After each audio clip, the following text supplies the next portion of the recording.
We are living through a time where family estrangement is at the highest level it's ever been. Nearly 1 in 4 adults is estranged from a parent, a child, or a sibling. And some studies say almost 40% are disconnected from at least one close family member. And that means millions of people are walking around with an invisible wound, grieving someone who's still alive. But this isn't just happening by chance. There are outside influences that have been shaping the way people see family, love, and loyalty. And over the last decade, social media and pop psychology have redefined what healing even looks like. Therapy trends online are reducing complex relationships into labeling narcissistic parents and toxic households and emotional abuse and all of it. And while real abuse and trauma absolutely exists, what's happening now is that normal imperfection is being repackaged as trauma. Parents who yelled, made mistakes, worked long hours, or didn't have access to emotional education are being rewritten as villains in their child's story. And behind it all is an industry that profits from this disconnection. The more people label their parents or their upbringing as toxic, the more content they consume, the more therapy, books, courses, and validation they buy. And it's a business model that's built on broken bonds. Because when you convince people that healing means cutting ties instead of learning to communicate, you create lifelong customers. But emotionally fragmented humans is happening. This ideology is spreading fast because it's emotionally addictive. It gives people a secure sense of control in a world that feels uncertain. It tells them that you don't owe anyone anything, and it gives quick validation instead of long-term resolution. But what is really happening, what it's really doing, is destroying the foundation of family, something that holds civilizations together.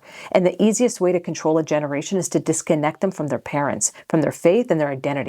And once you remove those anchors, you create people who are easily swayed, emotionally unstable, and desperate for belonging in all the wrong places. And we're seeing the cost of it everywhere. Loneliness is at an all-time high. Desperation and anxiety are skyrocketing. Suicide rates, especially among young adults, are climbing.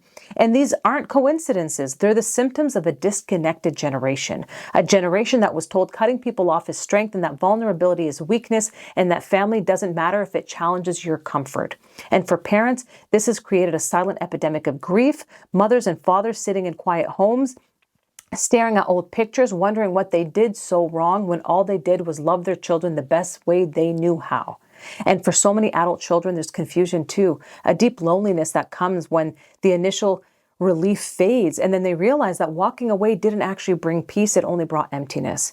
Family estrangement isn't just breaking relationships, it's breaking people. And it's turning love into fear and disagreement into danger and imperfection into abuse. And it's rewriting generations to see connection as conditional. And when that happens, society loses something so sacred. And we need to start having honest conversations again about grace, about forgiveness, about communication and repair. And healing doesn't mean erasing your family. It means learning to understand them, to see their humanity while still honoring your standards. And it means choosing maturity over victimhood, because true peace doesn't come from cutting people out. It comes from resolving what's within.